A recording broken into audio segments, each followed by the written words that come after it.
করছেন? এই টুপিটা আমি 40 বছর ধরে ব্যবহার করি। একই টুপি? একই টুপি। অদ্ভুত একটা বিষয়, কেন ব্যবহার করছেন? এটা তিতুমিরের মধ্যম জনপ্রিয় নেতা মাওলানা আব্দুল হামিদ খান ভাসানীর স্মৃতিটা গণমানুষের মাঝে জাগরণ করার জন্যই এটা ব্যবহার করি, অন্য কোনো কারণে নয়। মাওলানা ভাসানী সম্বন্ধে মানুষ জানবে, চিন্তা ভাবনা করবে এবং ছেলেমেয়েরা বুঝতে চেষ্টা করবে যে মাওলানা ভাসানী কে ছিলেন, তিনি কি করতেন, এইসব উদ্ভাসিত হবে। এই কারণে এটা ব্যবহার করা হয়। হারিয়ে যাওয়ার কোনো কিছু ঘটনা ঘটেনি? না না না। ও এটা হলো টাঙ্গাইলে মাওলানা ভাসানীর মাজার আছে, ওই মাজারে একটা মেলা সৃষ্টি হয়। মানে 17 তারিখে ওনার মৃত্যুবার্ষিকী, 15 তারিখে এই মেলাটা হয়। ওই মেলায় সিলেটের এক লোক এটা সাপ্লাই দিত।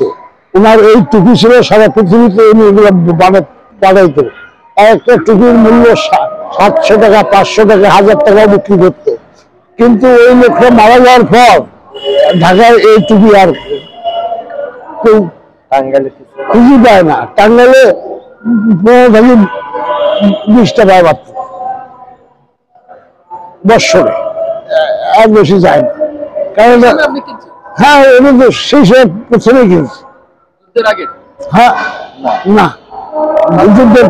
যুদ্ধের পর মাওলানা ভাসানীর মৃত্যুর পর মাওলানা আব্দুল হামিদ খান ভাসানী এই টুপিটা ব্যবহার করতেন। এই কারণে এই টুপিটা ব্যবহার করি আমি, যে গণমানুষের জাগরণের খাতিরে এই টুপিটা ব্যবহার করি। মাওলানা ভাসানী একজন জাতীয় নেতা ছিলেন এবং আওয়ামী লীগের প্রতিষ্ঠাতা উনি ছিলেন, মুসলিম আওয়ামী লীগের প্রতিষ্ঠা উনি ছিলেন। 1957 সালে ন্যাশনাল আওয়ামী পার্টি ভাসানীর জন্ম হয়েছিল টাঙ্গাইলে। সেখানে 100টা গেট ছিল, সব নেতার নামে তোরণ করছিল, কিন্তু জিন্নাহ সাহেবের নামে উনি কোনো তোরণ করেন নাই। কারণ ওনার রাজনৈতিক দর্শন, চিন্তা ভাবনা ছিল ভিন্ন টাইপের। সাধারণ মানুষকে এবং সাধারণ মানুষকে ভালোবাসতেন, সাধারণ মানুষের মঙ্গলের জন্য উনি আজীবন সংগ্রাম করে গেছেন। উনি বাড়ি, গাড়ি, নারী এইসবের প্রত্যাশা কোনো সময় করতেন না এবং কোনো সময় চিন্তা করতেন না।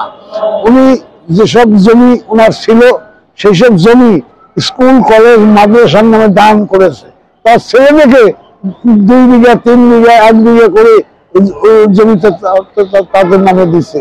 সে এত বড় দানবীর ছিল এবং চিন্তাবিদ ছিল, ইসলামিক নেতা হিসেবে ছিলেন। অনেকে মনে করছিল, হ্যাঁ অনেকে মনে করছিল যে তিনি স্বার্থের নেশায় অন্ধ হয়ে যান, কিন্তু কোনো সময় তিনি স্বার্থের নেশায় অন্ধ হয় নাই এবং হচ্ছিল না। কাজেই মাওলানা ভাসানী এই জাতির জন্য একটা বিরাট উপহার এবং এই জাতিকে শিক্ষা দীক্ষায় তিনি ত্বরান্বিত করেছেন। এই স্বাধীনতা সংগ্রামে তিনি যে অবদানটা রেখেছেন, তিনি প্রধান উপদেষ্টা হিসেবে ভারতে ছিলেন, কিন্তু তিনি ইচ্ছা করলে ভিন্ন টাইপের অবস্থা সৃষ্টি করতে পারতেন এবং ক্ষমতার মোহমায়া কোনো সময় তিনি করেননি এবং সাদাসিধা ভাবে জীবন যাপন করতেন। এটাই ছিল মাওলানা ভাসানীর মূল ভূমিকা, আদর্শ। আপনার এই টুপিটা কতদিন ধরে ব্যবহার